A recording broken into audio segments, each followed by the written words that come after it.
Today I'm going to talk about English pronunciation.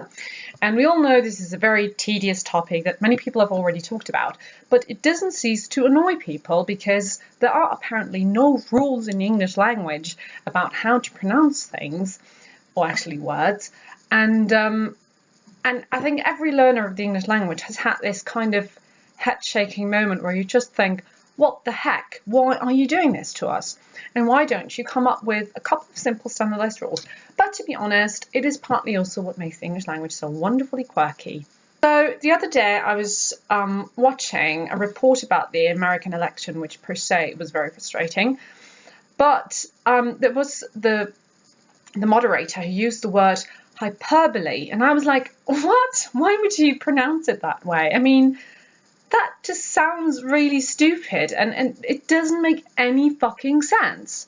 Because I personally, and you can laugh about me, it's fine, laugh about me, but I would have pronounced it hyperbole because that just makes sense. You know, when you look at the word, you just think, first of all, you think, what the hell is that? And secondly, you think, why would you pronounce it that way?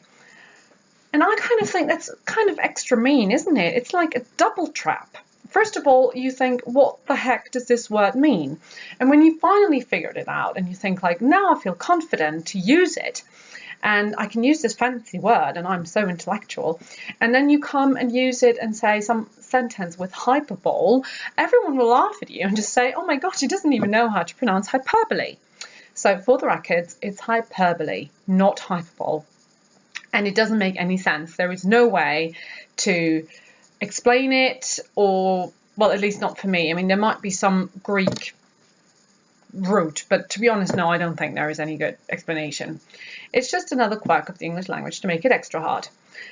The other word that was similar to that was anemone. And when I worked as a nanny, I read a book to my little girl, and I just said anemone because, to be honest, the word, what it looks like, I thought it should be anemone.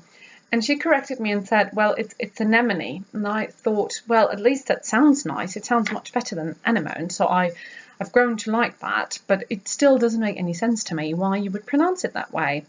When you live in Britain, there are just place names where you think, why would you do that to us? I mean, it doesn't make any sense. And I'm not talking here about Leicester or Gloucester because I think many people have already talked about it. And of course you should pronounce it Leicester and Gloucester or something. But I think everyone's now come to terms that it's actually Leicester and Gloucester. I'm talking about a city or a town that was close to where I lived in Twickenham, and it was called, and I hope that's right, it was called Isleworth, pronounced as you can see it below. And I was like, why? Why wouldn't you pronounce it Isleworth? Because that's what every sane human would do. I think even, I dare say, and you can comment it, I dare say that even people from America who came to Britain would say Isleworth and not Isleworth because it doesn't make any sense. So there are lots and lots of these city names where you just think, like, I don't even want to pronounce it in front of people because I have no clue how to pronounce it properly. Like, for example, the other one was Reading, pronounced as you can see it. And my German friend and I, we once asked her British boyfriend, like, do you pronounce it Reading or reading? And he was like, why would you pronounce it reading? That's so funny, like you're reading a book. And I was like, well, it's written the very same way. I mean, you don't say I was reading a book. You say I was reading a book, and it's written the very same way. So why wouldn't you say reading? But no, you say reading. So yeah, extra confusion there.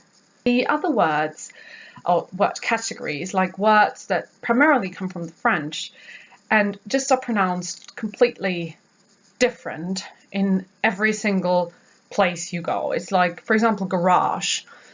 I would say garage, which I assume is the American way. And the British people say garage, which I think is just raping the French language. And then you can say garage, which is a bit like a neither nor. And probably you can also say, I don't know, garage or something. I don't think you can say the last one though. And we had a similar funny situation with tortoise or tortoise, because apparently, again, no one has really any clue how to really pronounce it. And I asked my little girl that I was nannying for, how do you pronounce it? Because I would finally like to know how to pronounce it properly. And it actually ended up that the whole family was having an argument about how to pronounce it. Do you say tortoise? Do you say tortoise? Do you say tortoise or something like that? And I was utterly puzzled, and in the end I was more confused than before. Another word that it also causes a lot of discussion among people is, I think, the pronouncing of moustache or moustache, regarding where you come from and which class you are and whether you want to impress someone else or not. Because apparently moustache is the one that people say when they're not snobs or arrogant. But this is not my judgment now. This is just what I've heard from British people telling me. And moustache is something you say when you want to sound like an intellectual snob. So I don't know. Please comment if you know any better. I think I would say moustache, but well, I mean, you can play around with it and have some fun with it, I guess. The other thing that I had a little argument actually about with my protege was the scone disagreement, I would call it. I say scone. It's probably because of my American roots.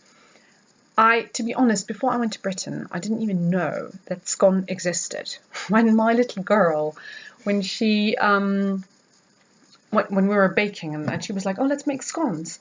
And I was like, no, you pronounce it the wrong way. It's not how you say it. It's scone, not scone.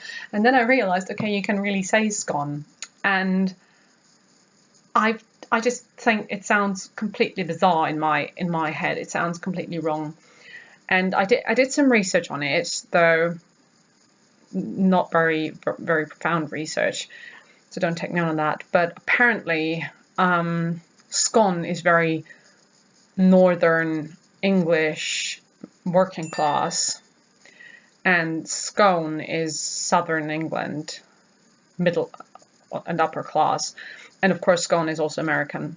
My argument was, and this actually triggered another revelation about pronunciation, was that I said, you don't say stone, right? You say scone, because you also say stone. But then I realized you say gone, which rhymes with scone, apparently. So there is a big mess with the O-N-E endings, because you would either have to say scone, stone, gone, or you would have to say ston, scone, gone. And so it's a big mixture. It's very confusing. Another thing happened with these ending things was when I was in Oxford. And I was standing in front of this huge, nice building out of brick, and there was like an alley, and there were trees on both sides. And I was like, I know what that is, but I don't know how to pronounce it. And it turned out to be a promenade. And I was like, why would you say that? I mean, it's lemonade. And I know it's like aid as in like Kool-Aid, but still it's A-D-E, and the other thing is A-D-E as well.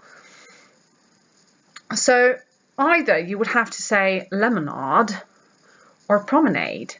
You know, it doesn't make any sense to me why you would say the one thing lemonade and the other thing promenade. It's like the same word at the end. And lastly, there is one thing that has actually confused me up to this day, and this is the bough, bow, row, row confusion.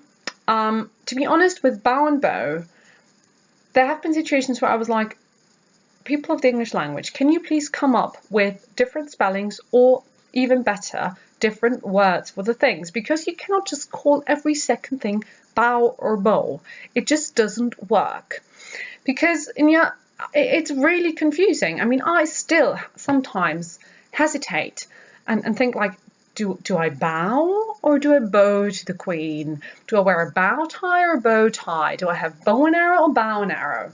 Does a cat sit on a bow or on a bough? And you're like, this is really confusing. I mean, come on, inspire better and come up with some new words that you can actually keep apart.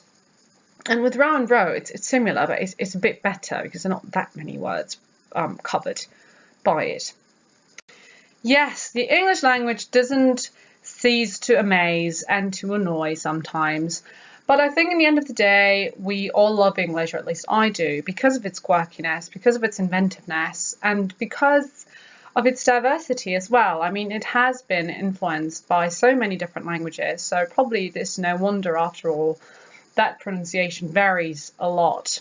So if you have any words that you have to struggle with or that really annoy you in their pronunciation, just leave a comment and probably I can introduce them into my next video about pronunciation, because I'm sure with the English language never ceasing to come up with words that just shouldn't be pronounced that way, there's going to be a second part of this video very soon. And so far I think we can just all live and love this English pronunciation anomaly and just go for it.